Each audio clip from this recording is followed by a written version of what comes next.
오늘은 공동체 성경 읽기 240회차 말씀을 묵상하는 날입니다. 구약 잠언은 28장부터 30장까지, 그리고 신약 요한계시록 20장, 시편은 90편 말씀을 읽고 묵상을 합니다. 우리가 새벽마다 요한계시록 말씀을 살펴보고 이제 내일 새벽이 마지막입니다. 내일 이제 21장과 22장까지 말씀을 읽으면 이제 요한계시록도 마무리가 되고 신약은 다시 이제 마태복음부터 말씀을 묵상하게 되는데요. 우리가 요한계시록 말씀을 읽고 묵상하고 또 해석함에 있어서 아주 중요한 기준이 되는 말씀이 하나 있습니다. 그 말씀이 뭔가 하면 바로 요한계시록 1장 19절 말씀입니다. 요한계시록 1장에서 사도 요한은 환상 중에 예수님의 모습을 보게 됩니다. 너무나도 위엄이 가득한 예수님의 모습을 보면서 한편으로는 그 모습에 압도되고 또 한편으로는 두려움을 느끼게 되죠. 그러한 요한에게 예수님께서는 두려워하지 말라라고 말씀하시면서 요한계시록 1장 19절에서 이렇게 말씀을 하십니다. 그러므로 내가 본 것과 지금 있는 일과 장차 될 일을 기록하라. 아멘. 예수님께서는 요한에게 내가 본 것과 지금 있는 일과 장차 될 일을 기록하라 라고 말씀을 하셨습니다. 이 기록하라 라는 명령에 순종을 해서 요한이 요한계시록 이 편지를 쓴 것입니다. 그리고 세 가지를 말씀을 하셨지요. 먼저는 지금 있는 일, 처음에는 내가 본 것이죠. 내가 본 것과, 이 내가 본 것은 요한계시록 1장에 해당하는 내용입니다. 그러니까 요한이 성령에 감동되어 환상 중에 본 예수님, 그 예수님에 관해서 기록을 하라는 거죠. 그리고 그 다음에 지금 있는 일, 지금 있는 일은 요한계시록 2장과 3장에 해당하는 소아시아 7교회에 보낸 편지에 해당하는 내용입니다. 그러니까 사도 요한이 계시록을 쓸 당시, 그 당시에 지금, 그때의 신앙생활을 하는 사람들, 그때의 믿음의 고군분투를 하고 있던 사람들에게 위로와 권면의 내용을 적어서 보내라는 것, 그것이 이제 지금 있는 일에 해당하는 부분이고요. 그리고 마지막에 나오는 장차 될 일을 기록하라 라고 하는데, 이 장차 될 일은 주님께서 환상 중에 요한에게 보여주신 내용을 말하는 겁니다. 그러니까 요한계시록 4장 이후에 나오는 재앙과 심판과 구원과 새하늘과 새 땅에 관한 내용이죠. 요한계시록의 본론에 해당하는 내용이 바로 이 장차 될 일, 그 부분에 이제 해당하는 내용이 됩니다. 그렇게 주님께서 환상으로 요한에게 보여주시고 또한 요한이 기록한 이 장차 될 일은 시기가 언제인지는 명확하지가 않습니다. 언제 그 일이 일어날지는 분명하지가 않다는 겁니다. 우리가 알기가 어렵다는 말이죠. 그러나 이 일이 어떻게 일어날지, 어떠한 일이 생겨날지는 성경이 분명히 기록하고 있습니다. 그러니까 언제 그 일이 생길지는 모르지만 그러한 일이 반드시 생길 거라는 것은 분명하다는 거죠. 여러 가지 재앙 같은 무서운 일들이, 그리고 그러한 핍박이 성도들에게 있겠지만 결국은 바벨론은 무너지고 어린 양 예수 그리스도가 승리한다. 이것이 요한이 환상으로 본 장차 될 일입니다. 그러면 그 장차 될 일의 범위가 어디까지일까요? 요한이 앞으로 일들을 환상으로 보았는데 과연 어디까지를 보았을까요? 예수님이 어디까지를 보여주셨을까요? 제가 조금 전에 말씀드렸습니다. 새 하늘과 새 땅까지 보여주셨습니다. 그러니까 주님께서 이 땅에 재림하신 후에 이 땅에 펼쳐질 영원한 하나님의 나라, 그 영원한 하나님의 나라가 새 하늘과 새 땅인데요, 그 새 하늘과 새 땅의 모습까지 예수님께서 요한에게 환상으로 보여주셨습니다. 내일 본문인 요한계시록 21장과 22장에 그 새 하늘과 새 땅, 우리가 흔히 천국이라고 말하는 그 내용이 이제 기록이 되어 있습니다. 오늘 우리가 함께 읽은 이 본문의 말씀은요, 그 새 하늘과 새 땅이 임하기 직전의 사건을 기록합니다. 그러니까 영원한 하나님의 나라가 시작되기 전 이 세상의 마지막에 일어날 일에 대하여 우리에게 알려주고 있는 것입니다. 여러분, 이 세상의 마지막에는 무엇이 있을까요? 하나님의 나라가 이 땅 가운데 펼쳐지기 전에 이 땅을 딛고 살아가는 우리가 이 세상에서 제일 마지막으로 겪게 될 일이 무엇일까요? 그것은 바로 심판입니다. 심판.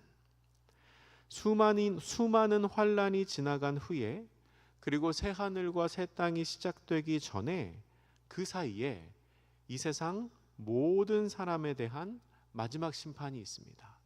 수많은 환란이 지나가고, 계시록에 많은 환란이 기록되어 있죠.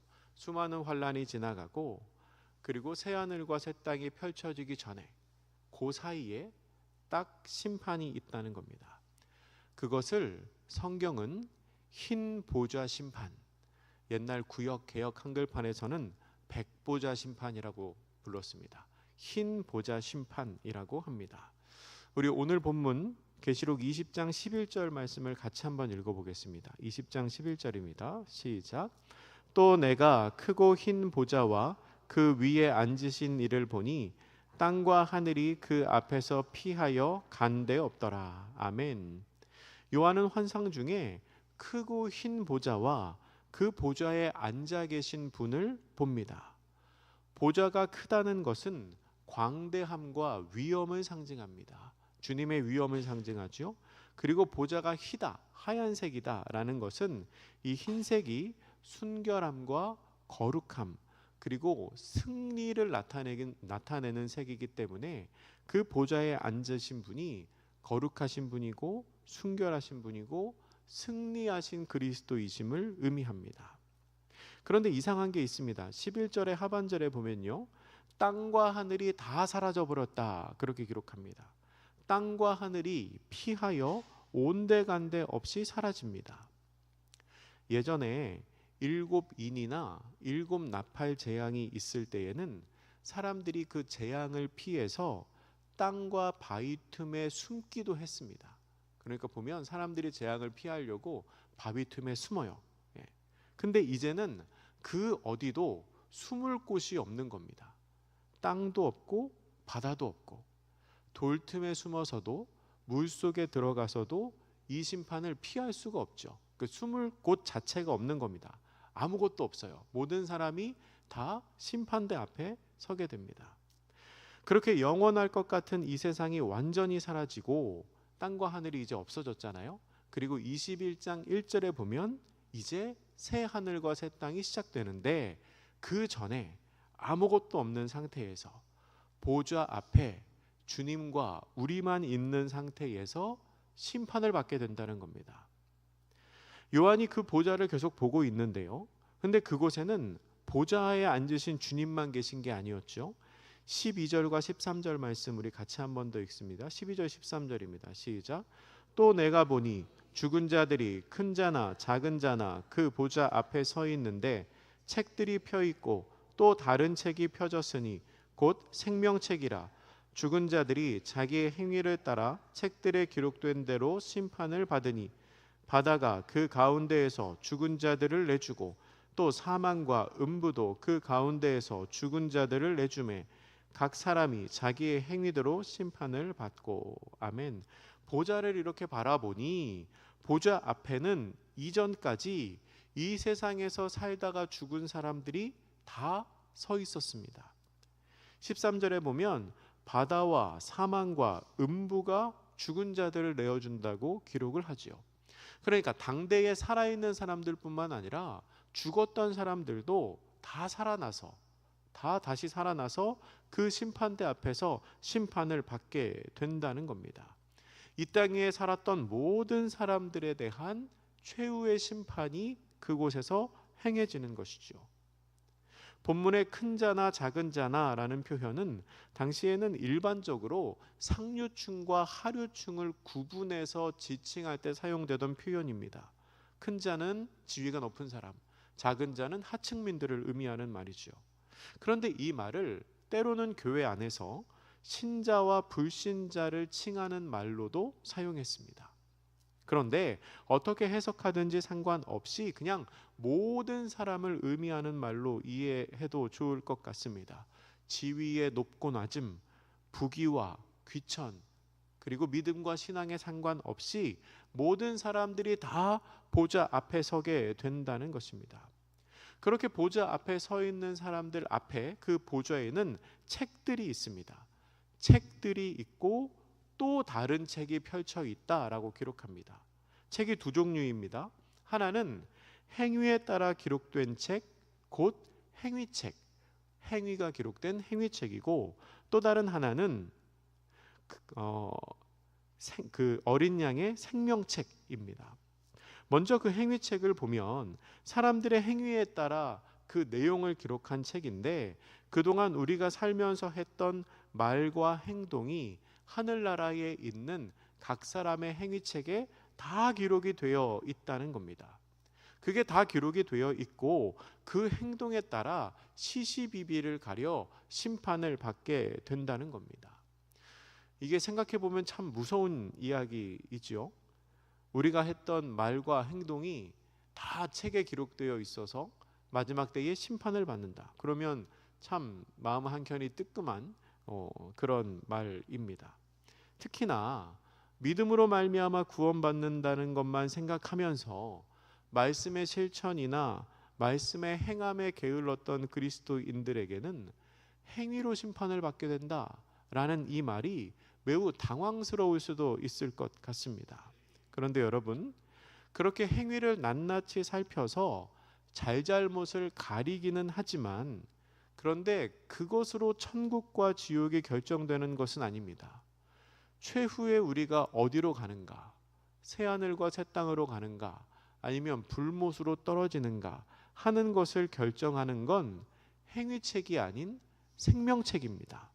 오늘 본문 15장 말씀, 20장 15절 말씀도 우리 같이 한번 읽어보겠습니다. 시작. 누구든지 생명책에 기록되지 못한 자는 불못에 던져지리라. 아멘. 생명책에 이름이 있으면 불못에 던져지지 않고, 그러나 아무리 행위가 훌륭하더라도 생명책에 이름이 없으면 불못에 던져진다는 것입니다. 그러면 생명책은 무엇인가? 계시록 21장 27절에 보면 이 생명책을 어린 양의 생명책이라고 기록하고 있습니다. 그러니까 이 책은 어린 양 예수 그리스도께서 우리를 위해 고난을 받고 죽으시고 다시 살아나신 것을 믿는 성도들의 이름이 기록된 책입니다. 다시 말하면 예수님을 믿는 우리의 이름이 기록된 책이지요. 그러니까 행위책에 부끄러운 내용이 아무리 많아도, 행위책에 보면서 참 부끄럽다, 내가 참 정직하게 살지 못했구나, 그런 내용이 아무리 많아도 이 생명책에 나의 이름이 있다면 그것으로 새하늘과 새 땅에 들어가게 된다는 겁니다. 우리가 새하늘과 새 땅에 들어가는 것은 행위에 의함이 아니라 예수님을 믿는 믿음으로 말미암아 들어가는 것이기 때문입니다. 본문 14절에 보면요, 흰 보좌 심판 후에는 사망과 음부도 불못에 던져진다고 기록되어 있습니다. 이것이 곧 둘째 사망이라고 하는데요, 이건 좀 어려운 개념입니다. 정확히 말하면 어렵다기보다는 잘 못 들어보셨을 만한 말씀입니다. 성경은요, 부활과 사망이 각각 2번 있다고 말합니다. 첫째 부활, 첫째 사망, 둘째 부활, 둘째 사망, 그렇게 말하죠. 첫째 부활과 첫째 사망은 우리가 죽었을 때 일어납니다. 신자가 죽으면 그 영혼은 천국에 갑니다. 이것이 첫째 부활이고요. 불신자가 죽으면 그 영혼은 지옥에 갑니다. 이것이 첫째 사망입니다. 그리고 마지막 때에 흰 보좌 심판 때 모두가 다 같이 심판대 앞에 서게 되고, 그리고 그 흰 보좌 심판 후에 새하늘과 새 땅과 불못이 결정되는데, 이것이 둘째 부활, 둘째 사망이라는 겁니다. 그리고 이 둘째 사망 때 사망과 음부도 불못에 던져집니다. 그러니까 이것은 온전한 심판, 완전한 심판이라는 겁니다. 말씀을 정리하겠습니다. 여러분, 이 세상의 마지막에는 흰 보좌 심판이 있습니다. 그 심판대 위에는 행위책과 생명책이 있고 각 사람은 행위에 대한 심판을 받게 됩니다. 그러나 새 하늘과 새 땅에 들어가게 되는 것은 생명책에 이름이 적혀 있는가에 의해서 새 하늘과 새 땅에 들어갑니다. 행위책을 통하여 우리가 그동안 살아왔던 내용을 다 살펴보기는 하겠지만, 그러나 그것으로 새 하늘과 새 땅에 들어가는 게 아니라 생명책에 이름이 있는 사람은 들어간다는 거지요. 생명책에 이름이 기록된 우리 모두는 이미 새 하늘과 새 땅이 예정된 사람들입니다. 그렇기 때문에 구원에 대한 두려움과 걱정은 하지 않으셔도 괜찮습니다. 그러면 여러분, 우리는 다 구원이 약속된 사람들이니까 그냥 아무렇게나 막 살아도 괜찮을까요? 그거는 아니죠. 심판의 날에 나의 행위를 기록한 그 행위책을 보면서 우리가 부끄러워하지 않기 위해서 우리는 이 땅에서의 삶도 잘 살아야 합니다. 이미 구원이 예정된 사람들이지만 이 땅에서의 삶을 살아갈 때 하나님의 뜻과 예수님의 말씀을 기억하며 그 말씀에 순종하는 삶을 살아야 한다는 겁니다. 시험을 볼 때 공부를 미리 열심히 잘 해놓은 학생은 시험이 별로 걱정되지 않습니다. 그런 것처럼 우리가 하나님의 심판대, 흰 보좌 심판대 앞에 섰을 때에 대답할 말을, 대답할 행동을 잘 준비하여 하나님 앞에서 잘하였도다, 착하고 충성된 종아, 그렇게 칭찬받는 복된 성도님들 되시기를 주님의 이름으로 부탁드립니다. 이제 우리 함께 기도하실 텐데요, 함께 기도하실 때에 주님께서 다시 오실 마지막 때를 소망하며 우리가 행위책과 생명책에 비추어 부족함과 부끄러움이 없는 성도의 삶을 살게 하여 주시옵소서. 우리 마음을 모아 함께 기도하겠습니다.